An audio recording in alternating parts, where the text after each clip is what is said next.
ಭಾಷಾ ಹಿಂದೆ ಬರ್ರೋ, ಹಿಂದೆ ಬರೋಂಗಿಲ್ಲ, ಏನು ಹೇಳಂಗಿಲ್ಲ. ನಾನು ನಿಮಗೆ ನಿಮಗೂ ಎರಡು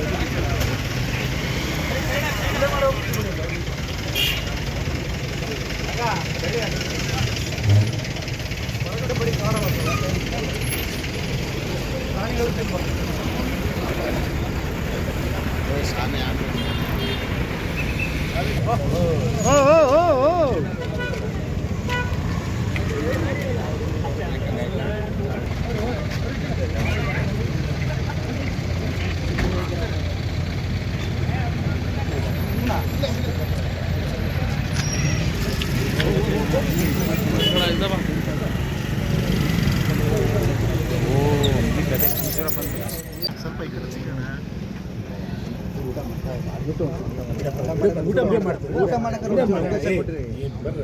ಊಟ ಮಾಡಕ್ಕೆ ಅದಕ್ಕೆ ಸಂಬಂಧ ಅವ್ರು ಅಬ್ಜೆಕ್ಷನ್ ಮಾಡ್ಬೇಕು. ಊಟ ಮಾಡೋದು ತೆಗಿಬೇಡಿ ಅಂತ ಡಯಾಬಿಟಿಸ್ ಇದೆ, ಹಾಗಾಗಿ ಹಿಂದೆ ಬರೋ ಹಿರಿ ಅಂತನ್ನುವಂಥ ಹಿನ್ನೆಲೆಯಲ್ಲಿ ನಾವು ಊಟ ಮಾಡ್ತಾ ಇದ್ದೀವಿ. ಸರ್ಕಾರಕ್ಕೆ ಏನೇನು ಮಾಡ್ತಾ ಇದ್ದಾರೆ ಅಂತ ಕೆಲಸ ಗೊತ್ತಾಗುತ್ತೆ.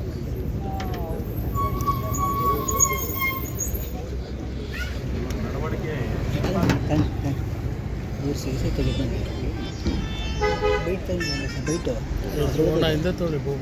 ಸ್ವಲ್ಪ ಈಗ ಹಾಕ್ಬಿಟ್ರೆ ಎಲ್ಲರೂ ತಪ್ಪಿದ್ದಾರೆ. ನಾನಂದೆ ರೆಡಿ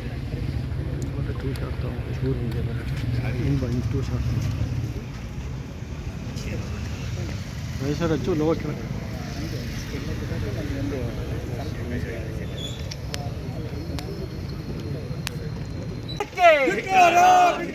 ಅಂಬೇಡ್ಕರ್ ಅವರಿಗೆ ಅವಮಾನ ಮಾಡುತ್ತಿರುವ ಸರ್ಕಾರಕ್ಕೆ ಬೇಕೇ ಬೇಕು, ಬೇಕೇ ಬೇಕು.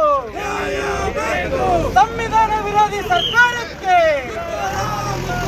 ಸಂವಿಧಾನ ವಿರೋಧಿ ಸರ್ಕಾರಕ್ಕೆ, ಸಂವಿಧಾನ ವಿರೋಧಿ ಸರ್ಕಾರಕ್ಕೆ, ಹಿಂದೂ ವಿರೋಧಿ ಸರ್ಕಾರಕ್ಕೆ ಆಗಿದೆ. ಅಲ್ಲೇನು ಗಲಾಟೆ ಆಗಿಲ್ಲ. ಸ್ಟೇಟ್ಮೆಂಟ್ ಕೊಟ್ಬಿಟ್ರೆ, ಮುತಾಲಿಕರು ಕೊಟ್ಬಿಟ್ರೆ ಬೆಂಕಿ ಹತ್ಕೊಳುತ್ತೆ. ಎಲ್ಲಿ ಹತ್ತಿದೆ ಹೇಳಿ ನೋಡೋಣ. ಒಂದು ಉದಾಹರಣೆ ಹೇಳಿ, ಒಂದೇ ಒಂದು ಉದಾಹರಣೆ ಹೇಳಬೇಕು. ಬ್ಯಾನ್ ಮಾಡಿದವ್ರು ನೀವು. ಸೊ ಈ ರೀತಿಯ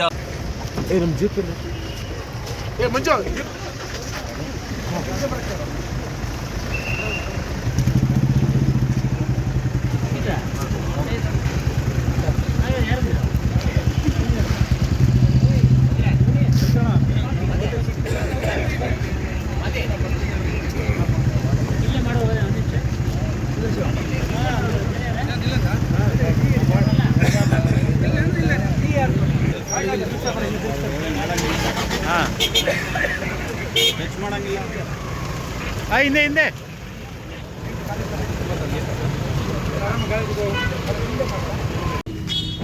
भारत माता की, भारत माता की जय श्री राम, जय श्री राम। बोलो भारत माता की जय श्री राम, जय श्री राम, जय श्री राम, जय श्री राम।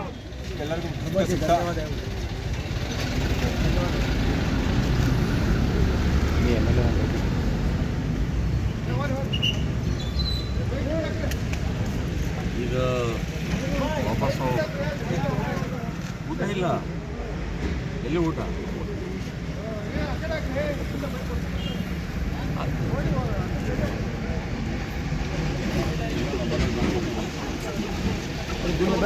ಕಾಲೇಜಿಗೆ ಬರೀ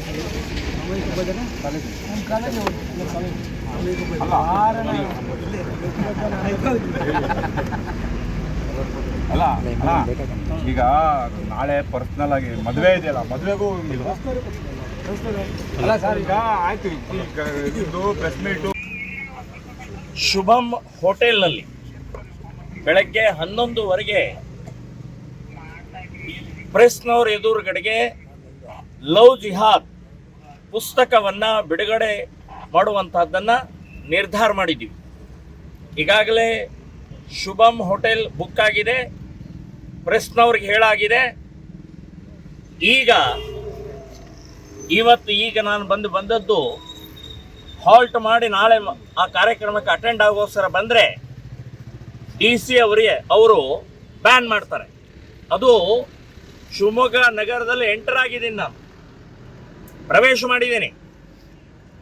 ಈ ರೀತಿಯ ಅಂಧಾದುಂಧ ಕಾನೂನನ್ನು ಇವರು ಹೇಗೆ ಬೇಕಾದಾಗ ಉಪಯೋಗಿಸ್ಕೊಳ್ತಾ ಇದ್ದಾರೆ. ಬ್ಯಾನ್ ಮಾಡೋದಾದರೆ ಮೊದಲೇ ನೋಟಿಸ್ ಕೊಡಬೇಕು ನನಗೆ. ಸೊ ಬ್ಯಾನ್ ಮಾಡುವಂಥ ಪ್ರಮೇಯನೇ ಇಲ್ಲ. ಶಿವಮೊಗ್ಗದಲ್ಲಿ ಏನೂ ಗಲಭೆ ಗಲಾಟೆ ಗೊಂದಲ ಏನೂ ಇಲ್ಲ. ಮತ್ತು ನಾವೇನು ಇಲ್ಲಿ ಸಭೆ ಮಾಡ್ತಾ ಇಲ್ಲ, ರ್ಯಾಲಿ ಮಾಡ್ತಾ ಇಲ್ಲ.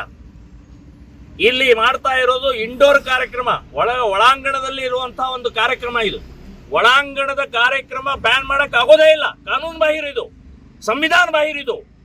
ಡಾಕ್ಟರ್ ಅಂಬೇಡ್ಕರ್ಗೆ ಅವಮಾನ ಮಾಡ್ತಾ ಇದ್ರು ನೀವು. ಅದು ಯಾರೇ ಇರಲಿ, ಅಲ್ಲಿ ರಾಗಿಗುಡದಲ್ಲಿ ನಡೆದಂತಹ ಘಟನೆ ಎಂಥ ಭಯಾನಕ ಆಗಿದೆ. ಅಂಥವ್ರ ಮೇಲೆ ಕ್ರಮ ಇಲ್ಲ ಇವ್ರದ್ದು. ಇವತ್ತು ಶಾಂತ ರೀತಿಯಿಂದ ಸಮಾಧಾನದಿಂದ ಯಾವುದೇ ಗದ್ದಲ ಗೊಂದಲ ಇಲ್ಲದೆ ನಾವೊಂದು ಪುಸ್ತಕ ಬಿಡುಗಡೆ ಸಮಾರಂಭವನ್ನು ಮಾಡೋಕ್ಕೆ ನಮಗೆ ಬ್ಯಾನ್ ಮಾಡ್ತಾರೆ ಅಂತಂದ್ರೆ ಕಾಂಗ್ರೆಸ್ ಸರ್ಕಾರಕ್ಕೆ ಧಿಕ್ಕಾರ ಹೇಳ್ತಾ ಇದ್ದೀನಿ ನಾನು. ಕಾಂಗ್ರೆಸ್ ಸರ್ಕಾರ ತಾಲಿಬಾನ್ ಸರ್ಕಾರ, ಇದು ಹಿಂದೂ ವಿರೋಧಿ ಸರ್ಕಾರ. ಇದು ಈ ರೀತಿಯ DC ಮೂಲಕ, ಪೊಲೀಸ್ ಇಲಾಖೆ ಮೂಲಕ ಶಾಂತಿಯನ್ನ ಕದಡುವಂತ ಪ್ರಚೋದನೆ ಕೊಡ್ತಾ ಇದ್ರು ನೀವು. ಗಲಭೆಗೆ ಪ್ರಚೋದನೆ ಕೊಡ್ತಾ ಇದ್ರು ನೀವು. ಸೊ ವಿಚಾರ ಹೇಳಿದ ನಂತರ ನನ್ನ ವಿಚಾರದಲ್ಲಿ ಏನಾದರೂ ಕಾನೂನು ಬಾಹಿರ ಇದ್ರೆ ನನಗೆ ಒಳಹಾಕಿ ನೀವು. ನಮ್ಮೆಲ್ಲ ಬಜರಂಗ ದಳ, ಹಿಂದೂ ಜಾಗರಣ ವೇದಿಕೆ ಎಲ್ಲ ಕಾರ್ಯಕರ್ತರು ಬಂದಿದ್ದಾರೆ. ರಸ್ತೆ ಮೇಲೆ ನಿಲ್ಲಿಸಿ ನನಗೆ ಮಾನಸಿಕ ಹಿಂಸೆ ಕೊಟ್ಟಿದ್ದಾರೆ, ಶಾರೀರಿಕ ಹಿಂಸೆ ಕೊಟ್ಟಿದ್ದಾರೆ, ಆರ್ಥಿಕ ಹಿಂಸೆ ಕೊಟ್ಟಿದ್ದಾರೆ. ಇಲ್ಲಿ ತನಕ ಬರಕ್ಕೇನು ಪುಕ್ಕಟೇನಾ? ನಾವು ಭಿಕ್ಷೆ ಬೇಡ್ಕೊಂಡು ನಾವು ಸಂಘಟನೆ ಕಟ್ತಾ ಇದ್ದೀವ್ರಿ. ಎಲ್ಲರ ಮನೆಯಲ್ಲಿ ಹೆಣ್ಮಕ್ಳಿದ್ದಾರೆ. ಇವತ್ತು ಲವ್ ಜಿಹಾದ್ ಅನ್ನುವಂಥದ್ದು ಬಹಳ ಭಯಾನಕವಾಗಿ ಬೆಳೀತಾ ಇದೆ. ಒಂದೇ ವರ್ಷದಲ್ಲಿ 13,00,000 ಹುಡುಗಿಯರ ಕೇಸ್ ಆಗಿದೆ. ಸೊ ಅಂಥ ಭಯಾನಕವಾದಂಥ ಇವತ್ತು ಸ್ಥಿತಿಯಲ್ಲಿ ಇರುವಂಥ ಸಮಯದಲ್ಲಿ ಸುರಕ್ಷತೆ ಮಾಡೋಕ್ಕೋಸ್ಕರ, ಜಾಗೃತಿ ಮೂಡಿಸೋಕ್ಕೋಸ್ಕರ, ಮಹಿಳೆಯರು ಸುರಕ್ಷತೆ, ಮಹಿಳೆಯರಿಗೆ ಜಾಗೃತಿ, ಲವ್ ಜಿಹಾದ್ ಅನ್ನುವಂಥ ಭಯಾನಕವಾದಂಥ ಒಂದು ವೈರಸ್, ಅದನ್ನು ತಡೆಯೋಗೋಸ್ಕರ ನಾವು ಜಾಗೃತಿ ಮಾಡಬಾರ್ದ? ಏನು ಸ್ವಾತಂತ್ರ್ಯ ಇದು? ಸಂವಿಧಾನದಲ್ಲಿ ಸ್ವಾತಂತ್ರ್ಯ ಅಂತನ್ನುವಂಥದ್ದು ಕೊಟ್ಟದ್ದು ಕೂಡ ಕಸ್ಕೊಳ್ತೀರಿ ಅಂತಂದ್ರೆ ಸೊ ಇದನ್ನು ಒಪ್ಪೋದಲ್ಲ. ಇದೇ ರಸ್ತೆ ಮೇಲೆ ಪುಸ್ತಕವನ್ನು ಸನ್ಮಾನ್ಯ ಶ್ರೀ ಚನ್ನಬಸಪ್ಪನವರು ಅವರ ಹಸ್ತೆ ರಸ್ತೆ ಮೇಲೆ ಬಿಡುಗಡೆ ಮಾಡ್ತಾ ಇದ್ದೀವಿ. ಇದು ನಿಮಗೆ ಅವಮಾನ ಅಂತ ಅನ್ನೋದನ್ನ ನೆನಪಿಟ್ಕೊಡ್ರಿ, ಅಪಮಾನ ಅಂತ ಅನ್ನೋದು ನೆನಪಿಟ್ಕೊಡ್ರಿ. ನಾವು ಏನೋ ಹೇಳಿದ ಕೂಡಲೇ ನೀವು ಬಹಳ ಸಿಟ್ಟು ಬಂದ್ಬಿಡುತ್ತೆ. ನೀವು ಮಾಡಿದ ಅಪಮಾನ ಎಷ್ಟು ರೀತಿಯಲ್ಲಿ 50 ವರ್ಷ ಆಯ್ತು ಮನೆ ಬಿಟ್ಟು ನಾನು ಒಂದು ಪೈಸಾ ಗಳಿಸಿಲ್ಲ, ಒಂದು ಇಂಚು ನನ್ನ ಭೂಮಿ ಇಲ್ಲ. ಭ್ರಷ್ಟ ವ್ಯವಸ್ಥೆ ವಿರುದ್ಧ ಹೋರಾಟ ಮಾಡ್ತಾ ಇದ್ದೀನಿ ನಾನು. ಸೊ ನನ್ನಂಥವನ್ನ ತಡಿತೀರಿ ಅಂತಂದ್ರೆ ಇನ್ನು ಟೆರರಿಸ್ಟ್ಗಳನ್ನು ಯಾವ ರೀತಿ ನಡೆಸ್ಕೊಳ್ತಾ ಇದ್ದೀರಿ ಏನೇನು ಅಂತ ಅನ್ನೋದು ಜಗತ್ತು ನೋಡ್ತಾ ಇದೆ. ಸೊ ಈ ರೀತಿಯ ಮಾನಸಿಕತೆ ಕಾಂಗ್ರೆಸ್ ಸರ್ಕಾರದ್ದು ಸರಿಯಲ್ಲ.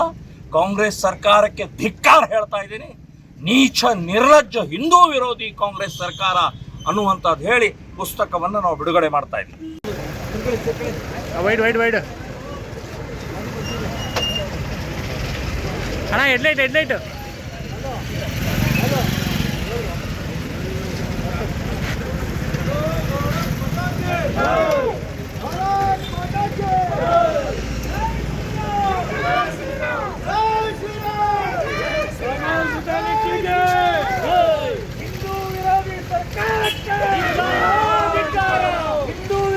ಕಾಂಗ್ರೆಸ್ ಸರ್ಕಾರಕ್ಕೆ